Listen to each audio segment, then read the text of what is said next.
کیا ہمارا بھی اسی قوم کی طرح حال ہوگا؟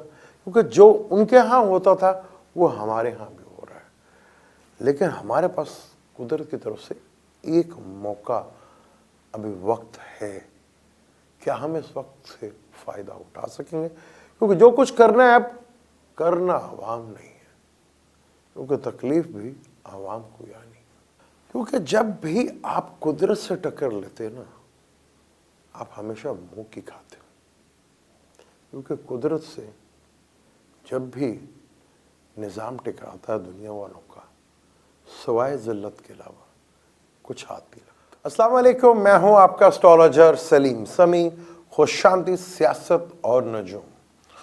آج پھر کسی نئے ٹاپک پہ بات کریں گے۔ آج کا ٹاپک تھوڑا سا ڈیفرنٹ ہوگا، میں ایک واقعہ آپ کو سنانے کی کوشش کروں گا اور اسٹرالوجی کے تھرو، اور وہ جو واقعہ ہے اس کو پاکستان کے حالات کے ساتھ ملانے کی کوشش کریں گے، اور کیا اس قوم کا جو حال ہوا تھا پاکستان کا بھی کیا وہی حال ہوگا، اس کے اوپر بات کرتے ہیں۔ ایسٹرالوجی میں فرسٹ جو 4 گھر ہوتے ہیں، یعنی کہ فرسٹ، فورتھ، سیونتھ اور 10th، اس کو کیندر کہا جاتا ہے ایسٹرالوجی کی لینگویج میں، لیکن اس کو مرکز یعنی کہ سینٹر، جیسے ہم سینٹر کہتے ہیں کیپٹل، تو جس کا چارٹ میں کیندر میں اچھے پلینٹس بیٹھے ہوں تو اس چارٹ کو بہت زیادہ اچھا مانا جاتا ہے۔ اسی طرح ایسٹرالوجی میں ٹرائنگ کی بھی بہت زیادہ اہمیت ہے کہ پلینٹس کی جو آپس میں ٹرائنگ بن رہی ہے اس کو بھی بہت زیادہ اہمیت دی جاتی ہے۔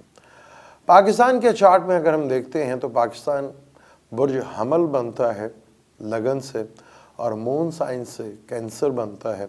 زیادہ تر پلینٹ ایک ہی گھر میں بیٹھے ہوئے ہیں اور اوور کراؤڈڈ ہیں، جہاں دوست بھی ہیں دشمن بھی ہیں، یعنی مرکری بھی ادھر ہی ہے، سن بھی ادھر ہی ہے، سیٹرن بھی ادھر ہی ہے، اور وینس بھی ادھر ہی ہے۔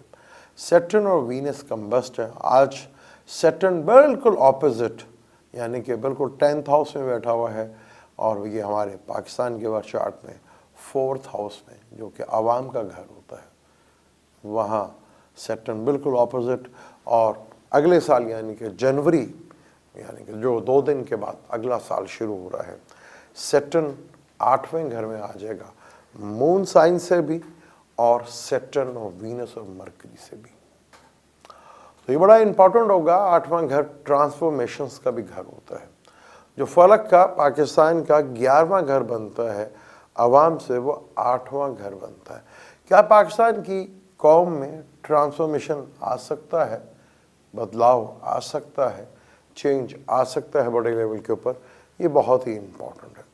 ہم بات کریں گے ایک واقعے کی، ایک قوم کی بات کریں گے کہ کیا اس کے اور ہمارے حالات کتنے آپس میں ملتے اور جلتے ہیں، کیا اس کا جو انجام ہوا تھا کیا ہمارا بھی کیا وہی انجام ہوگا، کیا ان کے ساتھ بھی جو چیزیں ہوئی تھیں ہمارے ساتھ بھی؟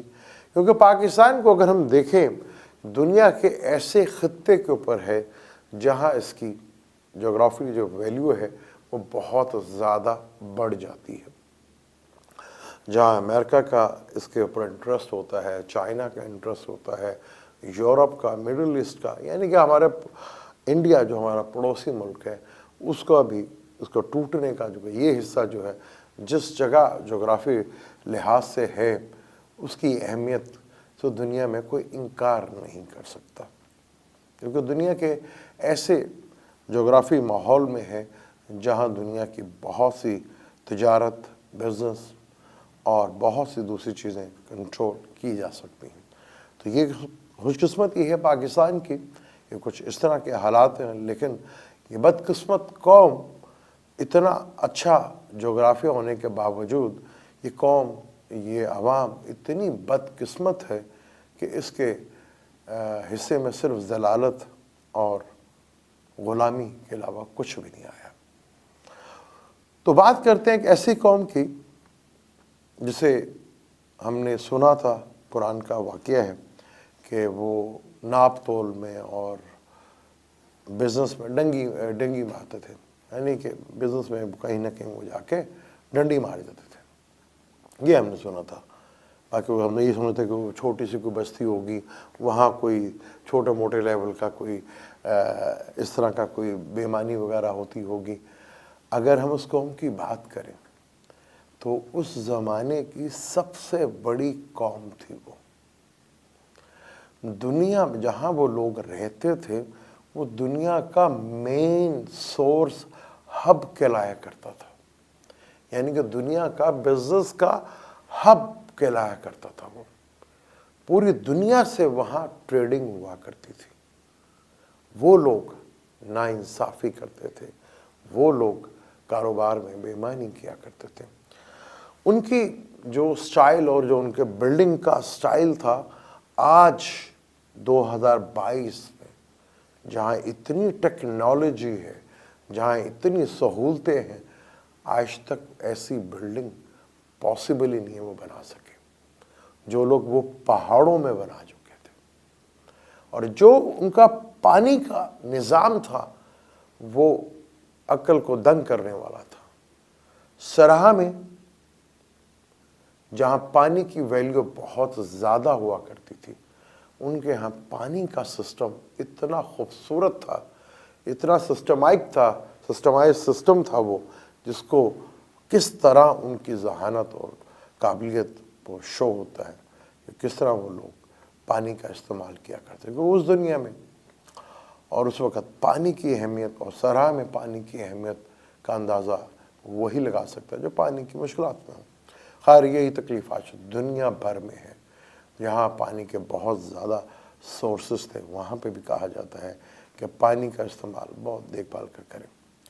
जो दुनिया का हब हुआ करती थी, उनमें आपस में तो एका बड़ा था, वो आपस में एक दूसरे के साथ तो बेईमानी नहीं किया करते थे, लेकिन ओवरसीज जो आया करते थे, यानी बाहर से जो लोग आया करते थे, उनके साथ ऐसे ऐसे कानून बनाते थे, ऐसे ऐसे जुल्म करते थे, ऐसी ऐसी ज़्यादतियाँ करते थे कि उनका जीना ही हराम करते थे।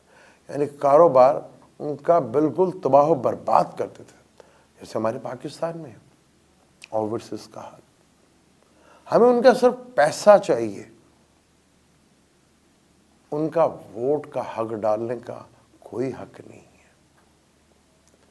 पाकिस्तान में उनकी सिर्फ पैसे की ज़रूरत है, उनकी कोई ज़रूरत नहीं है। यानी अगर कोई ओवरसीज पाकिस्तानी पाकिस्तान में आता है, अगर वो सोचता भी है कि पाकिस्तान में आके बिज़नेस करूं, तो यहाँ के कानून कुछ ऐसे हैं और कुछ कानून है ही नहीं, वो बेचारा जो भी पाकिस्तानी ओवरसीज आता है वो आके तबाह बर्बाद होकर चला जाता है।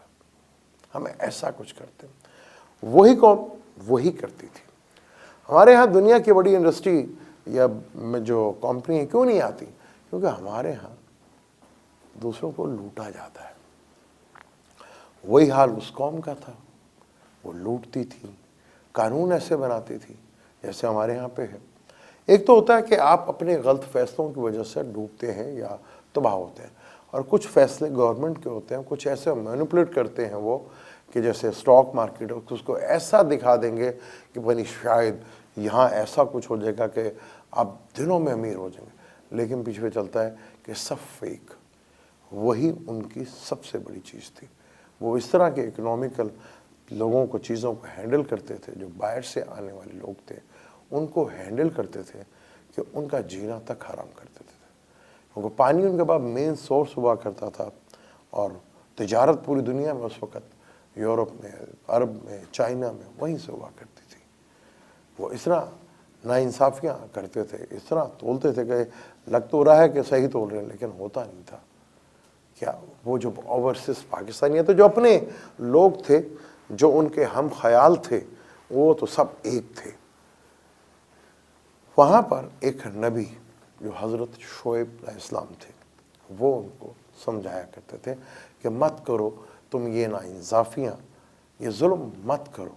लेकिन वो हज़रत शोएब को कहते थे, ये तुम्हारी कौन सी सलात है जो हमें हमारे बिज़नेस करने से रोकती है? सलात, कौन सी वो सलात है जो हमें हमारे बिज़नेस से रोकती है? हज़रत शोएब उन्हें अल्लाह का मैसेज दिया करते थे, पर वो कौम बड़ी ढीठ थी। वो हज़रत शोएब को कहा करती थी कि आप क्या बातें करते हो, آپ ہمارے ساتھ ملو، آ کے ہمارے ساتھ کرو، پھر دیکھو کیا حالات ہوتے ہیں۔ لیکن ایک اللہ کا نبی صرف آئے، اللہ کے پیغام کے علاوہ کچھ بھی نہیں دیتا تھا۔ پر جو ان کے فالورز تھے، جب دیکھا کہ حضرت شعیب نہیں مان رہے، ان کے اوپر باتوں پہ عمل نہیں کرتے، تو جو حضرت شعیب کے فالور تھے ان کے ساتھ تعلقات بنانے کی کوشش کرتے تھے، ان کو خریدنے کی کوشش کیا کرتے تھے۔ اگر کوئی مان جائے تو نہیں، تو ورنہ زبردستی کیا کرتے تھے، ظلم کیا کرتے تھے، جو ہمارے ان 8 سے 10 مہینوں میں، بلکہ 75 سالوں سے ہو رہا ہے، یہی کچھ ہوتا تھا۔ لیکن 8 سے 10 مہینوں میں جو ہوا، کیا ایسے ہی نہیں ہوا ہمارے ساتھ؟ انہیں زبردستی اپنی طرف قائل کرنے کی کوشش کرتے تھے، اگر نہیں آتے تھے تو پھر ظلم کرتے تھے۔ کیا ہمارے ہاں ایسا نہیں ہوا؟ کیا ہم ایسے نہیں ہیں؟ پھر میسج، اللہ کا نبی کا کام صرف میسج پہنچانا ہوتا ہے۔ میسج جب کمپلیٹ ہو گیا اور وہ اپنی حرکتوں سے باز نہیں آئے، تو پھر ایک ایسا زلزلہ، کیونکہ وہ دنیا کے کچھ ایسے سینٹر پوائنٹ پہ تھا جہاں ارتھ کوئک بہت زیادہ آیا کرتے تھے۔ لیکن یہ بھی ضروری ہے کہ وہاں پہ ہر دفعہ اتنا ہو، لیکن یہ طے ہوتا تھا کہ یار یہاں 24 گھنٹے خطرہ ہے۔ پھر ایک زلزلہ آیا اور وہ قوم پوری کی پوری تباہ ہوئی اور دنیا کی نظروں سے غائب ہو گئے۔ پھر ان کا نام لینے والا کوئی نہیں تھا، کوئی انہیں پہچاننے والا کوئی نہیں تھا۔ اس سے آگے میں بات اس لیے نہیں کروں گا کیونکہ ابھی اس کا جہاں سے وہ قوم جو بڑی جدید بلڈنگز، جدید سسٹم کے ساتھ تھی، وہ آج پچھلی صدی میں وہ ایک بلڈنگ کا کوئی 20% حصہ باہر آیا۔ اور قرآن نے جہاں سورۃ کہف میں الرقیم کا بھی ذکر آیا ہے، کیونکہ یہی 3-4 قومیں تھیں، حضرت لوط کی قوم، حضرت سمود کی قوم اور حضرت ہود کی قوم، یہی قومیں تھیں۔ حضرت لوط کی قوم کا سب سے بڑا جرم یہ تھا کہ وہاں پہ بھی ٹرانسجنڈر کا بل پاس ہو چکا تھا، اور وہ اس برائی میں تیزی کے ساتھ لگے ہوئے تھے۔ جو ہمارے یہاں حالیہ میں ہوا ہے کہ ٹرانسجنڈر بل جو ہے وہ پاس ہوا ہے، کیونکہ جب آپ قدرت کے قانون کے خلاف جو ہے نا، وہاں پہ سب سے بڑی برائی یہی تھی کہ ٹرانسجنڈر بل جو وہاں پہ لوگ وہ کام کرتے جو اس سے پہلے دنیا میں کبھی بھی نہیں ہوا تھا۔ کیونکہ اگر اس طرح کے کام ہوں گے تو دنیا میں آبادی بڑھنے میں سب سے بڑی پرابلم آ جائے گی۔ یہ مختلف ممالک میں جو ٹرانسجنڈر ہے اور غریب ملکوں میں بھی آ رہا ہے، اس کی بیسکس وجہ یہی ہے کہ کسی طرح آبادی میں کنٹرول کیا جائے۔ جو طاقتور ملک ہیں وہ خود اپنی آبادی تو نہیں بڑھا پائے، لیکن جہاں بڑھ رہی ہے وہاں کہیں نہ کہیں ایسے صورتحال پیدا ضرور کرتے ہیں۔ اور ایک ہے سمود کی قوم، جو اتنی انہوں نے جینا حرام کر دیا تھا، کیونکہ پراپرٹیز زیادہ ان کے پاس ہوا کرتی تھی، لینڈ مافیا تھا پورا، اور بھیڑیں بھی زیادہ انہیں کے پاس ہوا کرتی تھیں۔ تو غریب آدمی کے پاس نہ لینڈ ہوا کرتا تھا، نہ اگر ان کی بکریاں تھیں تو وہ بھی انتظار کیا کرتی تھیں کہ پانی بھی ملے گا تو ان کی مرضی سے ملے گا، وہ چرائیں گے تو اپنے جانوروں کو کہاں چرائیں گے۔ یعنی اس طرح تباہ و برباد کر دیا تھا انہوں نے کہ آج ہمارے ہاں ایسا نہیں ہو رہا۔ اور حضرت ہود کی قوم اس زمانے کے سب سے بڑا ڈاکو تھے کہ آج ہمارے ہاں ایسا نہیں ہو رہا۔ جو جتنا بڑا وہ اتنا ہی شریف، وہ اتنا ہی بڑا معزز آدمی۔ یعنی جہاں کبھی رشوت لینے والے کو یا دینے والے کو دونوں کو برا سمجھا جاتا تھا، اب یہاں پہ یہ کہا جاتا کہ رشوت تو معاشرے کا کلچر ہے۔ تو کیا بتائیں، ہم اس طرف تیزی کے ساتھ تباہی کی طرف بڑھ رہے ہیں کہ نہیں بڑھ رہے؟ اگر آپ کو یاد ہو تو میں اکثر کہتا ہوں کہ دنیا میں مسلمانوں کا بہت برا حال آگے جو نظر آ رہا ہے، اس میں پاکستان ٹاپ لسٹ کے اوپر ہے۔